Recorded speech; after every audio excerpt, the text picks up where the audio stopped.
Yes, it's a very important year. 2014 is the year that we are facing the first transformation of power from one elected president to another. So this is very important for all Afghans, and they are watching and concerning. They watched what happened and they concern about the future of this election. At the same time, the U.S. and international troops withdrawal makes the situation like more concerning, because the people think if at the same time that we are having a transformation of power, we face a lack of security, then the country will get back and will have some backwardness that we really don't expect. But we're hopeful as well. We have changes that won't go back. I mean, now many youth are connected to internet. They have social media. Many of women, 9 million of boys and girls are in the school, and half of them are women. Girls that are in the school. Imagine 2001 that 0% of girls went to school. So there's a lot of changes that makes us hopeful about the future.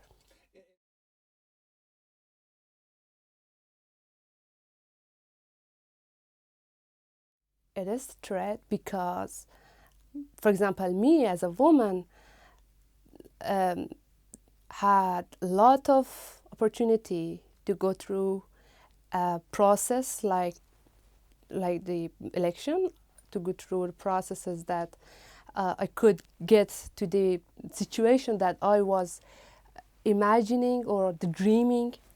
Now, if Taliban come back, there are a lot of achievements that will be undermined. For example, if they come and they want the judiciary power, so what happens to the right of access to justice of women?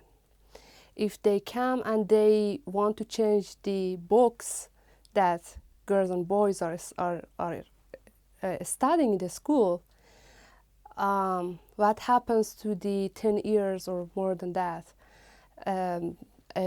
energy and efforts that we spent for these boys and girls to come to a stage that they can draw their path for the future? So I think this is a threat. Taliban are the criminals in the history of Afghanistan. If somebody is working for them and coming back to the government and say that I want to forget about my past and start a new life, that's fine.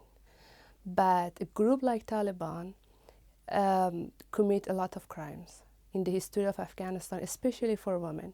They put women for 7 years at their homes. No access to justice, no access to education, no access to bazaars, to walking, to their basic rights. So as a representative of women, I don't accept that. Do you, you're,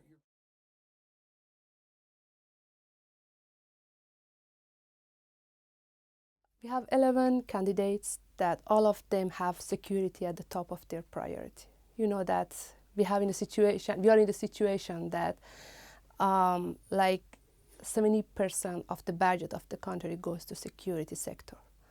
So we are in a very challenging situation from the security angle.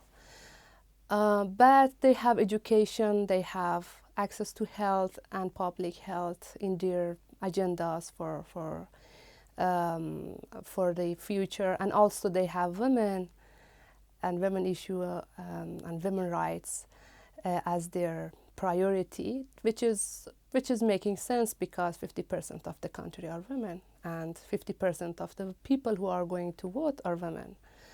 But I'm so hopeful that we can maintain the next president with the promises. and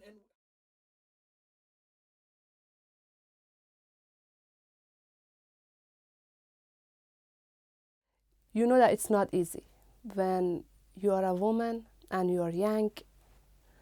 which are two things that undermine you in a country like Afghanistan.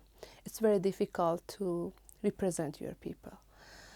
But I'm hopeful as well because I'm representing the new generation of Afghanistan that want a different identity for this country.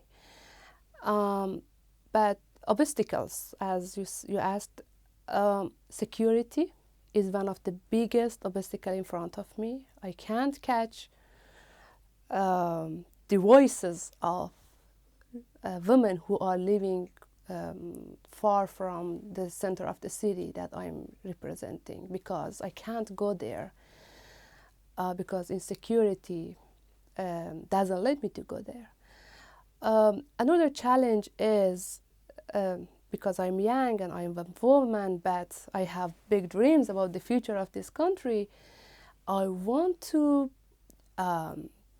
criticize the some processes that the government is following. For example, peace process. As I told you, peace process has to be inclusive.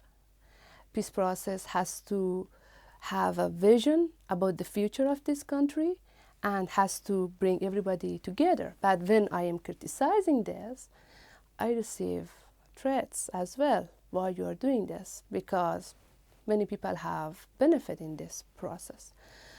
We are in a country that is like second in corruption, and being a member of the parliament and fighting against corruption